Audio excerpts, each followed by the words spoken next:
is Michael Green. I reside at 1621 South Lunchmont Drive, Sandusky, Ohio. I am here in regards to the Geno's DJ incident, okay? I have lived in Lunchmont for 22 years, okay? And it should not have taken the amount of time that it took to close this establishment down. I understand that you have rules and regulations. I understand that you have laws, okay? In the article written, Mr. Ruta's consultant went and came up with such activities, both illegal, completely unacceptable, and results of danger to patrons and neighbors, okay? If his attorney could go back and pull up those laws, how come the attorney of the city of Sandusky could not have used and applied those same laws back in 2010 when this establishment opened? Okay, 150 calls, 20 complaints in 2014 alone. How is that acceptable? I'm a taxpayer, okay? You have Lunchmont, you have Sunnyside Acres, you have people who have worked all their lives, lived in that neighborhood, have nothing to do with the establishment, whose lives were put at risk because this establishment was not closed down. A bullet has no eyes and it has no name. And I cannot sit back and applaud for a job that should have been done 4 years ago. Mr. Police Chief, I understand you all have a tough job, okay? But it should not have taken this long for anything to have been done to this establishment. We, the people in the communities of Sandusky, deserve better than this. And I would like to know, was it the 7 people that were shot and the one that was stomped that closed that establishment down, or was it the phone call from the CEO of Cedar Point that closed that establishment down? Because it shouldn't have never come down to 7 gunshots. The first gunshot that went off at that establishment should have closed that establishment down. Just like the house that was rattled on Ashburn Drive in Sunnyside Acres, where 3 kids, a mother and a father, laid asleep when bullets went through that house. If one of the child's bed would have been 5 inches up closer, it would have hit him in the head. So again, I ask, why? Mr. Green, you are right. The community deserves better. And I think we all want to strive to see the community do better. I am aware of no call, by the way, from the CEO of Cedar Fair. I don't believe that. Sir, it says right, it says in the paper. I'm not aware of it. If it was in the paper, I missed it. But Cedar Point. Can I? Okay, excuse me, I'm sorry, go ahead. Well, I wanted to address a larger issue that you'd raised, and that is, part of the issue here is a lack of manpower. We don't have enough people to do, there's something we could do. We have a criminal nuisance ordinance on the books, but it takes time to put that together, and with all that does, by the way, is say, once you go through the process, you dot the I's, cross the T's, and it's a laborious process, and you're probably going to have a lawyer organize that. And that has its own expense. But once you go through the process, all it does is it gives you the right to say, if police, firefighters, other safety forces have to show up at this property, you charge that back to the owner of the property. Now, it doesn't address the immediate question, right? I mean, because the immediate question is public safety. All we're dealing is with shifting part of the cost to that person. That's important. That's an important step. And I think one of the things we're looking at as a community is how can we use that criminal nuisance code more effectively? And we're looking at those options right now. I don't have an answer. I don't think we as a city have an answer right now. But you're right to be outraged. Mr. Chairman. Ms. Brady. Mr. Green, I want to clarify one issue. That call was not made by the CEO of Cedar Point. That call was made by myself. Okay. And I made that call 5 minutes after I was advised that there had been a shooting incident on Sunday morning. And I walked a half a mile down my street to interact with an attorney who lives near me, who I knew had represented the owner of that property in the past, and I hoped that he represented him on this specific issue. He did. And 5 minutes after engaging him in that conversation, he agreed to call his client and insist that that property be closed down. That happened Sunday morning, less than 3 hours after those shootings occurred. That was not the CEO of Cedar Point. I've been a commissioner for 146 days, and if I've been remiss in not making that call sooner, I apologize to you for that. I apologize to this community for that. That will not happen again under my watch. I will continue to be proactive, and I promise to you, and I promise to this community, we will not sit on our hands. We'll do everything we can to support our police department. If that means we as commissioners get engaged and make calls, that's our responsibility. If we've shirked that in the past, it won't happen in the future. Sir, thank you very much, okay? But just like you made a call, I have made previous calls, okay? About shootings going on, all right?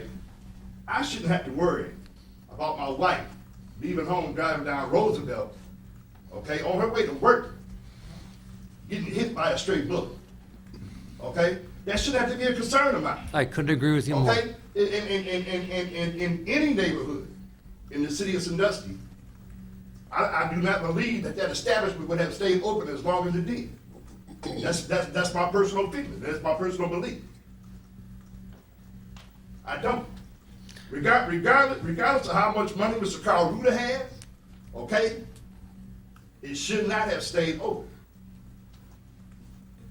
I believe that we, and I'm saying we, as the community, okay, as the commissioning body that represents and stands for the city of Sandusky, we got to get on one accord, okay? I know there's a lot of nonsense and unnecessary violence that goes on in the city, okay? But we have to get on one accord and say, look, enough is enough. You have a lot of racial profile going on. I've experienced, that's why I can say it. Okay? Every young black man that walks around with a hoodie on, okay, that has a backpack on, that has headphones on, is not a thug. Okay? And they should not be treated as such. If you take a book and you look at the cover of that book, you don't know what's inside that book. Don't judge me by the color of my skin. When you open up that book and you look at the table of content, you do not know what's inside that book. Don't judge me by what I wear. Open up that book and read the book to find out what that book holds, what that book entails. Take time out to stop me and see me for who I am, for my character. Not for what I look like or who you think I may be. Thank you for your time. Mr. Green, thank you for Mr. coming Green. tonight. Anyone else wishing to address the commission? Okay, 2 bites. Yeah, Timothy Work, 517 42nd Street. And at 7 o'clock, I'm going to attend a neighborhood watch meeting for South Central, which is the area south of the railroad tracks to Perkins Ave, from Campbell to Hayes Avenue. And they have a strong group. They've been together for 20-some years. But they want to, this is in regards to, I'm going there as a representative of the Sandusky Crime Prevention Council, but they've asked me if there's funds available for them, they would like to purchase signage displaying that they're a neighborhood watch, window logos, and maybe some dummy surveillance cameras, things like that to help prevent crime.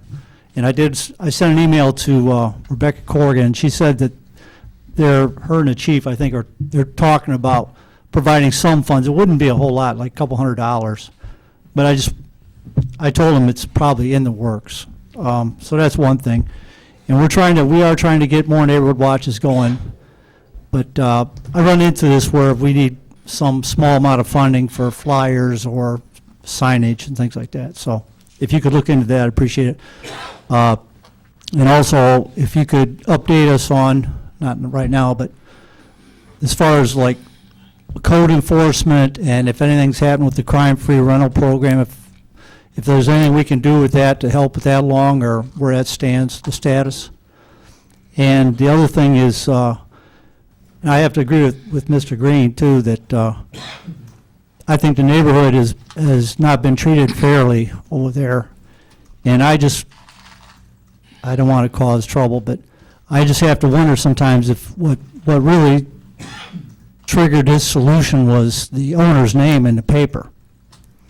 And if it is, then maybe we could learn a lesson from that. And I don't even know if it's possible, but if there's other nuisance problem or properties or businesses, maybe putting their name in the paper might have a good effect to deter that. I mean, we list restaurants that have bad health ratings. We list beaches that have, water that's not.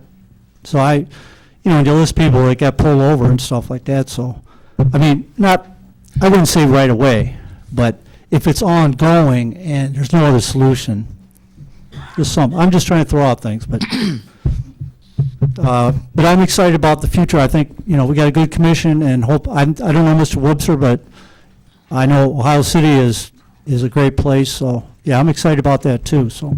But we want to help, the crime prevention wants to help in any way we can, so, thank you. Thank you, Mr. Burke. Mr. Chairman, Mr. Poole. Mr. Green made some good points.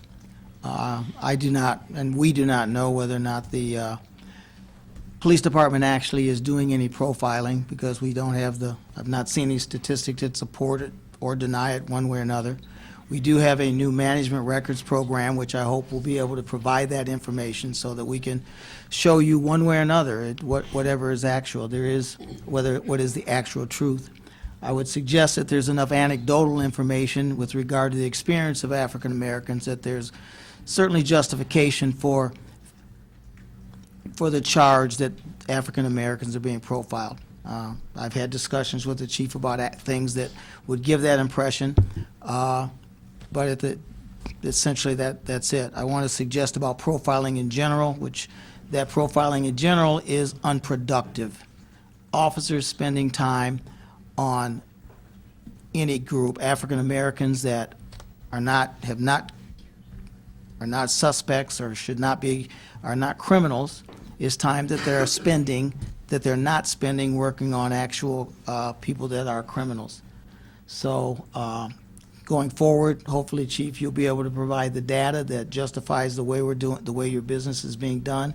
If you find that there are some changes in the way business needs to be done, then let's make the changes necessary if it's so. But Mr. Green, point well taken. Thank you. I would add, if someone does feel as though they are the victim of racial profiling, and that would be an outrageous thing to have had occurred, that we do have a Human Rights Commission here in the city of Sandusky, and Ms. Twine has been active in that for many years. And I would encourage someone who believes that that is the case to file a complaint with the HRC and have it aired, have it vetted. Thank you. Anyone else wishing to address the commission?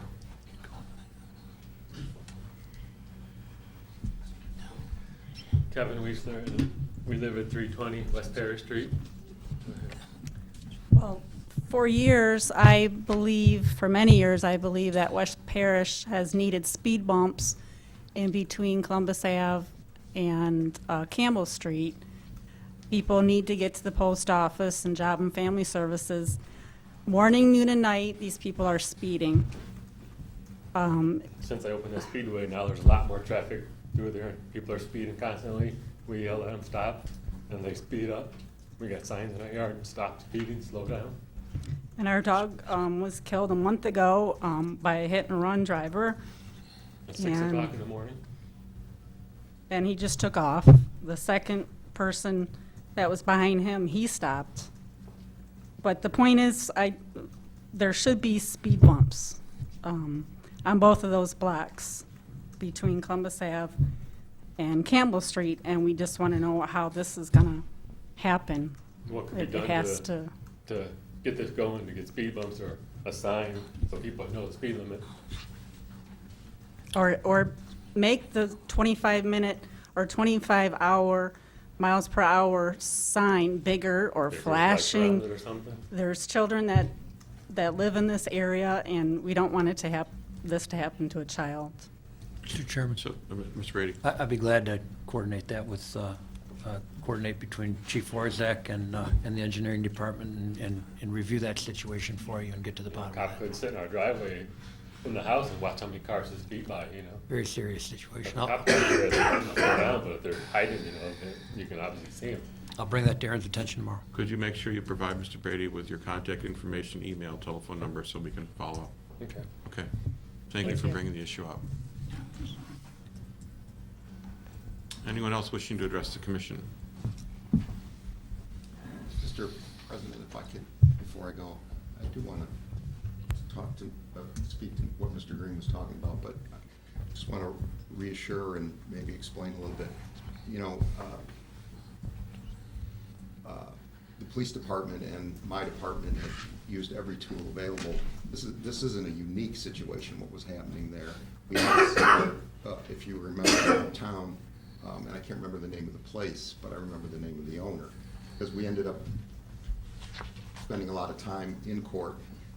What I would want the public to understand, and Mr. Green to understand, is whatever happened was out of the conscientiousness of both the lawyer and the property owner, and you guys taking those actions, because what happened was, it could have happened that way eventually, but it would take years and a lot of time and effort. But the tools that we have are the tools that are the state of the art. What happened was, you tapped into whatever you tapped into in terms of the lawyer, who I know too, and the owner. John has met with the owner a year ago when Nicole was here. It didn't get us anywhere. Whatever you were able to do made it speed up. We could have got to that finish line eventually, but it would have taken a long time. So I just want the public and maybe the rest of you to understand how fortunate we were that Mr. Murray and Mr. Brady were able to accomplish that, because it stopped it.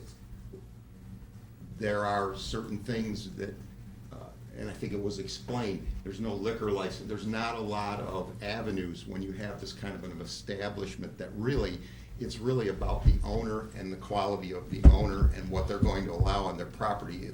We really don't have a lot of, because of where private property is in terms of the due process and the protections that the law provides for a private property owner, you have to pretty much play on their conscience and their civic mindedness. And I think I even said that to Mr. Brady at the time, that, you know, that was my feeling all along, that we had tried to make that plea as a city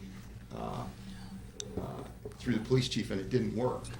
A year ago, we've had these issues. We need you to help us clean up what's going on your property. It finally happened. And it happened because, I don't know why, magic or whatever, but not for a lack of effort or a lack of having the tools we need. We do. But it takes time. There is no magic. We can't just shut it down. That happened because of the intervention of the commissioners through the lawyer and the owner stepping up. So I think, just wanted to make that clear to you. It's not that we don't care, because we do. Thank you, Mr. Eisman. Thank you, Mr. Chairman. Yes, Chief. I just want to set the record straight as well. I'm not going to sit here and have somebody accuse us of not doing something that we've been trying to do for a long time. I have 44 guys over there that I'm responsible for, and I have to send them out there 150 sometimes and 20 sometimes this year to face bullets every day. It's not something that I take lightly. There's people that live in that area that I know. I don't take that lightly, and my own son responds to those calls every weekend because he works for the sheriff's office. So to say that I don't care or we don't care what's going on, we care a whole bunch what's going on, and it's the community that needs to step up and quit letting these people go to those places. They have grandsons and granddaughters and all kinds of people that are going there. It's a community that needs to step up and say, we're not going to take it anymore. We've done everything that we can possibly do to shut that place down. I met with the owner twice, just like Mr. Eisman said. So to insinuate that I don't care, or the police department doesn't care about the community and the officers is senseless. Gentlemen, you had your turn to speak, Mr. Green. Chief had his turn. We're going to let this lady who's been waiting a little while talk to us too. Thank you. Thank you, Chief. Jennifer Brinley at 547 50th Street, Sandusky, Ohio. Who do I talk to about a sewer problem? Usually it would be Ms. Cullen, perhaps afterwards. You could talk with her or Mr. Well, I want you to Carantoni, be and- aware, on the corner where I live, on the corner of 50th Street, right across the Lando's grandma, every time it rains, I get the whole sewer in my basement.